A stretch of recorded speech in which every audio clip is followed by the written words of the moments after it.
Good morning all of you. DM coaching classes में आपका फिर से स्वागत है। मैं दीपक सर आपके लिए लेके आया हूँ इंडियन पॉलिटी की क्लास नंबर 2। जैसे कि हमने लास्ट क्लास में डिस्कस कर चुके थे कि भारत के संविधान का बैकग्राउंड किस तरीके से बनना शुरू होता है। ठीक है, तो हमने लास्ट क्लास में पढ़ा था माउंटबेटन प्लान तक, जो 24 मार्च 1946 में 1946 में इंट्रोड्यूस किया गया था पैथिक लॉरेंस, एबी अलेक्जेंडर और स्टैनफोर्ड क्रिप्स के द्वारा।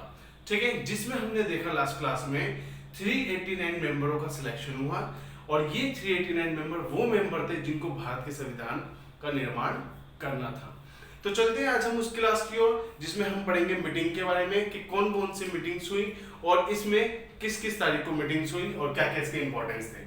सबसे पहले हम देखते हैं कि संविधान सभा की पहली बैठक जो हुई वो हुई 9 दिसंबर 1946 को और डॉक्टर सच्चिदानंद सिन्हा जो है ये बने क्या temporary speaker of constituent assembly, यानी कि संविधान सभा के अस्थायी अध्यक्ष कौन चुने गए? ये चुने गए डॉक्टर सच्चिदानंद सिन्हा। संविधान की पहली बैठक 9 दिसंबर 1946 में। तो यहां से भी क्वेश्चन कई बार आपसे पूछ लेता है, तो एक क्वेश्चन आपका यहां से तैयार हो जाता है। नेक्स्ट मीटिंग देखते हैं हम 11 दिसंबर 1946 में हुई, जिसमें डॉक्टर राजेंद्र प्रसाद, जो डॉक्टर राजेंद्र प्रसाद थे ये कौन बनते हैं?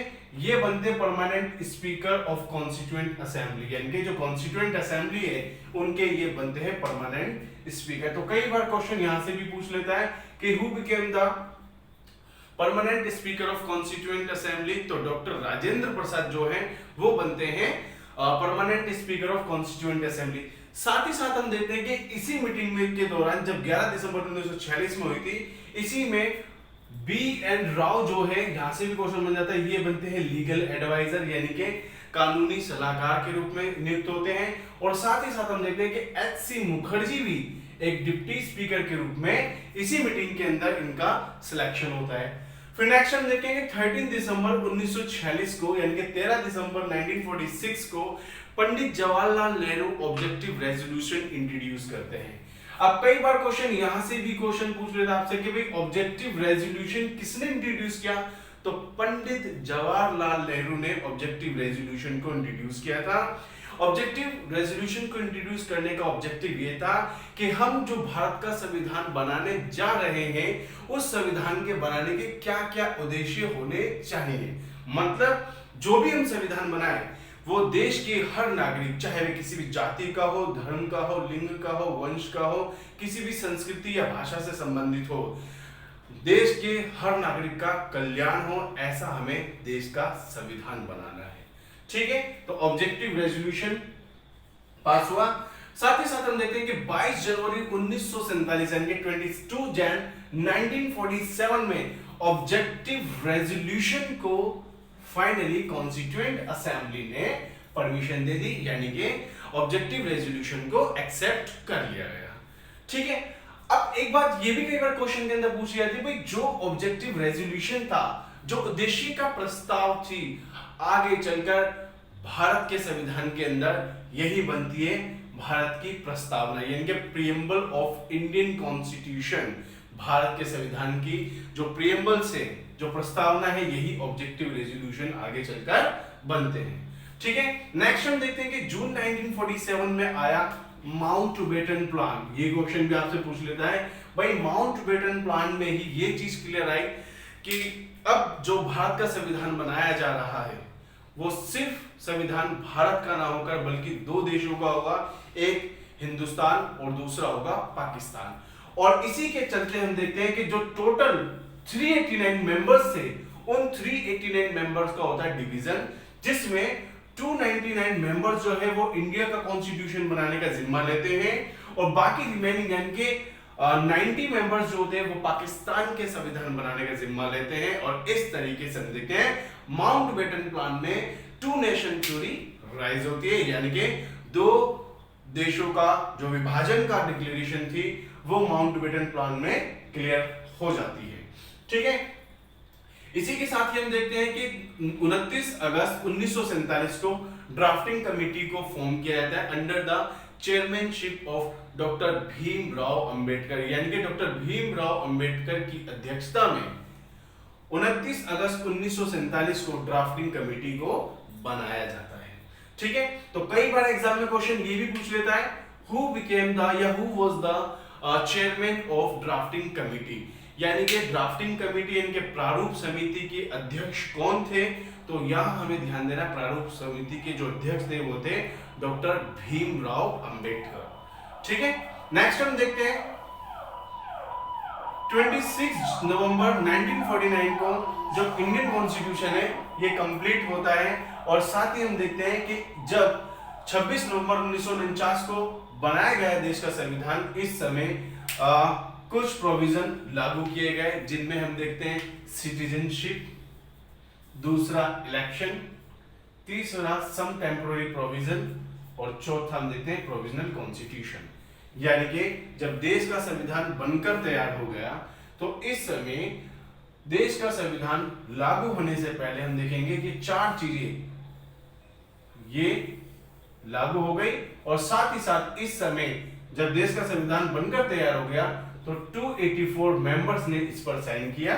ठीक है, बाकी जो 299 मेंबर्स थे इसमें से 284 मेंबर्स जो थे वो लायक थे, बाकी रिमेनिंग जो 15 मेंबर्स थे इसी दौरान उनकी डेथ हो गई थी।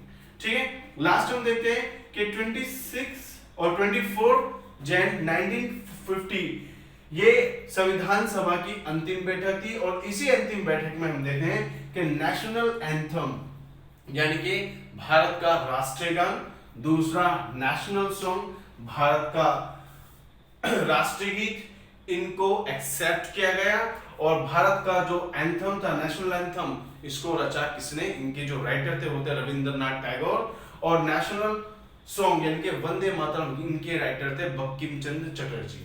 ठीक है, आगे हम देखते हैं कि 26 जनवरी सन 1950 को इंडियन कॉन्स्टिट्यूशन कंप्लीटली क्या होता है, इन्फोर्स होता है, यानी कि पूरी तरीके से भारत का संविधान 26 जनवरी सन 1950 को लागू हो जाता है। साथ ही साथ हम देखते हैं कि 26 जनवरी 1950 को ही डॉक्टर राजेंद्र प्रसाद को भारत का पहला राष्ट्रपति यानी कि प्रेसिडेंट ऑफ इंडिया डिक्लेयर किया जाता है। साथ ही साथ हम देखते हैं कि जो अशोक चक्र है इसी को भी हम एक नेशनल सिंबल के रूप में एक्सेप्ट करते हैं। कब? 26 जनवरी सन 1950 को।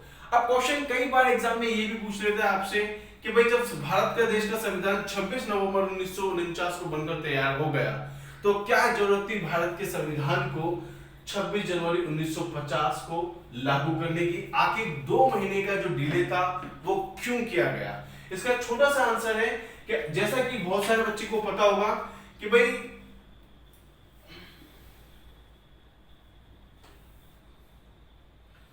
26 जनवरी का जो दिन है वो इंपॉर्टेंस इसलिए क्योंकि 26 जनवरी 1930 26 जनवरी में पंडित जवाहरलाल नेहरू जी ने टोटल इंडिपेंडेंस डे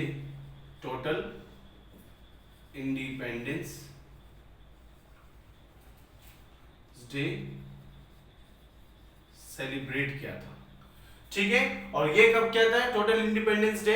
ये हुआ लाहौर सेशन में। तो लाहौर सेशन में 26 जनवरी 1930 को पहली बार भारत में टोटल इंडिपेंडेंस डे सेलिब्रेट किया गया था। क्योंकि ये दिन भारत के इतिहास में बहुत ही ज्यादा इंपॉर्टेंट था, इसी दिन को ध्यान में रखते हुए भारत के संविधान को 26 नवंबर को न लागू कर 26 जनवरी को लागू किया गया था। ठीक है, नेक्स्ट हम देखते हैं कुछ इंपॉर्टेंट नोट्स। टोटल सेशन कितने हुए? जब भारत का संविधान बनाया गया तो टोटल 11 सेशन हुए। टोटल कितनी मीटिंग हुई थी? तो लगभग 165 मीटिंग, यानी कि 165 मीटिंग के बाद भारत का संविधान बनकर तैयार हुआ था। उसके बाद अगर हम टोटल टाइम, तो टोटल टाइम लगा 2 साल 11 महीने और 18 दिन का समय लगा भारत का संविधान बनने में। टोटल एक्सपेंस कितना हुआ? लगभग 65 लाख उस समय एक्सपेंडिचर हुआ, खर्चा हुआ। अब दूसरा नंबर नोट हम देखते हैं कि भारत के संविधान के अंदर जब भारत का संविधान बनाया गया था उस समय कुछ प्रोविजनों को लागू किया गया था। यानी कि जब भारत का संविधान बनाया गया उस समय हम देखते हैं कि भारत का संविधान जब बना तो उस समय भारत के संविधान में 22 पार्ट थे, 8 शेड्यूल थे, यानी कि 8 शेड्यूल, और आर्टिकल 395 थे। ठीक है, तो यहां से भी आपसे क्वेश्चन पूछ लेता है। ठीक है ना, जब भारत का संविधान बना तो उस समय भारत में कितने अनुच्छेद या कितने आर्टिकल थे, तो ध्यान रखना 395 आर्टिकल्स थे। आज वर्तमान की अगर मैं बात करूं, आज वर्तमान में कितने आर्टिकल हैं, कितने पार्ट हैं, कितने शेड्यूल हैं, तो देखते हैं। आज वर्तमान में 25 पार्ट हैं, 12 शेड्यूल हैं और लगभग 450 से ज्यादा आर्टिकल हैं। ठीक है, और इस तरीके से हम देखें ये पूरा भारत का संविधान बनकर तैयार हो जाता है। नेक्स्ट क्लासों में हम आगे चलकर पढ़ेंगे कि किस तरीके से इस संविधान को बनाने में भारत की जो कॉन्स्टिट्यूएंट मीटिंग्स थी उनमें कौन कौन सी कमेटियां बनाई गई थी, उन कमेटियों के नाम पढ़ेंगे हम, और उन कमेटियों के चेयरमैन या चेयरपर्सन या प्रेसिडेंट कह सकते हैं जिन्होंने इनको लीड किया था। और साथ ही साथ फिर हम आने वाली क्लासों में इसमें पढ़ेंगे कि किस तरीके से भारत को संविधान बनाने में अलग अलग देशों से क्या क्या सोर्सेस लिए गए, जिसके बेसिस पे आज भारत का संविधान पूरी तरीके से बनाया गया। तो मिलते हैं दोस्तों नेक्स्ट क्लास में। दोस्तों अगर आपको मेरी क्लास पसंद है तो प्लीज इसको लाइक करें, शेयर करें और ज्यादा से ज्यादा सब्सक्राइब करें, ताकि ऐसी और इंटरेस्टिंग और इंपॉर्टेंट क्लासें में आपके लिए लगातार बार बार लाता रहूं। मिलते हैं नेक्स्ट क्लास में, तब तक के लिए बाय।